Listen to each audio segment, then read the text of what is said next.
King Hrothgar and the Danes are at the mercy of the marauding demon Grendel, who keeps attacking Harrod Hall. Not only is this what's happening at the beginning, which should tip you off that it's the initial situation, it's also an obvious setup. A wild demon attacking a defenseless group of people. It's time for a hero to come to the scene and put this to rights. A Geatish warrior, Beowulf, throws his armor and weapons aside and fights the demon Grendel in a wrestling match to the death. How much more obvious can the conflict get?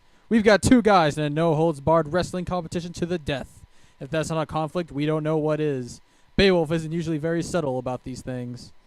Grendel's mother shows up the night after to avenge the death of her son. This is just the kind of frustrating thing that happens to you when you're a heroic Geatish warrior. Here you are, going all out in a wrestling a demon to the death, and just when you think you've won, you have a few days to get drunk and celebrate. The demon's mom comes along and gets her panties in a twist because you killed her kid. We love mothers, but they do seem to make things complicated sometimes.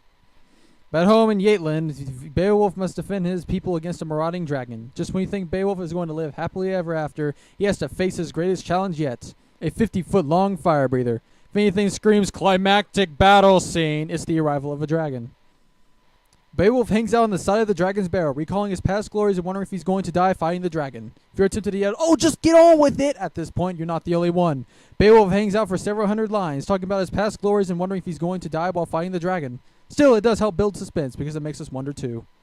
Beowulf is mortally wounded, but manages to kill the dragon and win its hoard of treasure. It's a double whammy. Beowulf dies, but so does the dragon. After that, it's obviously all downhill, so this is definitely the denouement. The Yates give Beowulf a splendid funeral and prepare to be attacked by their neighbors. Is anything more conclusive than a funeral? Beowulf is dead, and after mourning his death and celebrating his heroic deeds, the Yates look into the future. Of course, without his protection, it's a pretty bleak future.